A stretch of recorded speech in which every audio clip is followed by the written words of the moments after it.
Assalamualaikum warahmatullahi wabarakatuh. Perkenalkan, saya Urfa Mihada dari kelompok 5. Saya akan menyampaikan materi tentang Otoritas Jasa Keuangan atau yang biasa disebut OJK.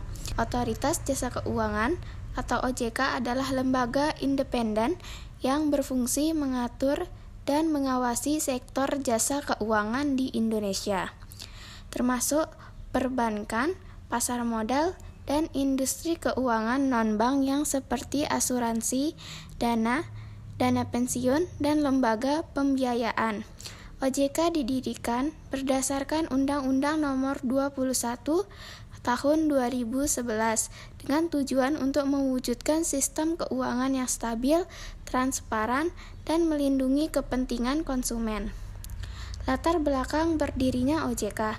Sebelum OJK dibentuk, pengawasan sektor keuangan di Indonesia dilakukan oleh beberapa lembaga, seperti Bank Indonesia atau BI untuk perbankan dan Badan Pengawasan Pasar Modal dan Lembaga Keuangan untuk pasar modal serta lembaga keuangan non-bank.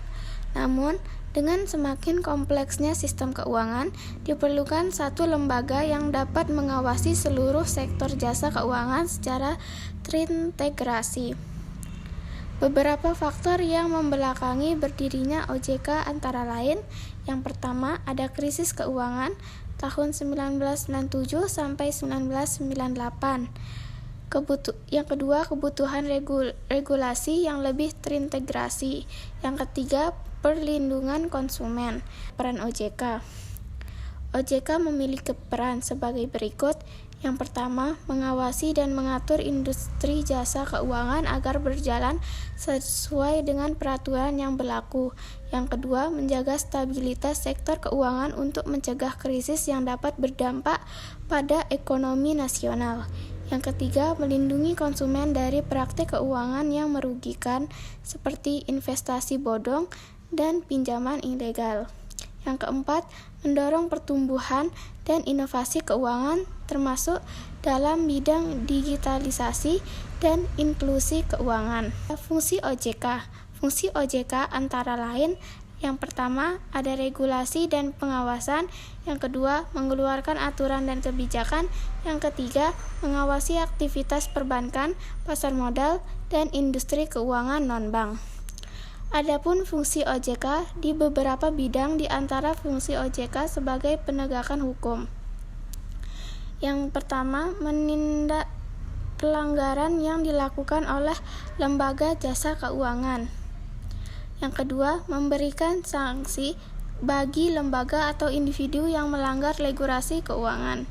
Fungsi OJK sebagai edukasi perlindungan konsumen. Yang pertama, memberikan literasi keuangan kepada masyarakat. Yang kedua, menerima dan menangani pengaduan dari masyarakat terkait layanan jasa keuangan. Fungsi OJK sebagai pengembangan dan inovasi keuangan. Mendukung pengembangan produk keuangan yang inovatif, mendorong pertumbuhan ekonomi melalui penguatan sistem keuangan. Tugas OJK berdasarkan pasal 6 UU OJK. Tugas utama OJK adalah: yang pertama, mengatur dan mengawasi kegiatan jasa keuangan di sektor perbankan, pasar modal, dan IKBN. Yang kedua, melindungi konsumen dan masyarakat dari praktik keuangan yang merugikan. Yang ketiga, mendukung stabilitas sistem keuangan untuk pertumbuhan ekonomi nasional.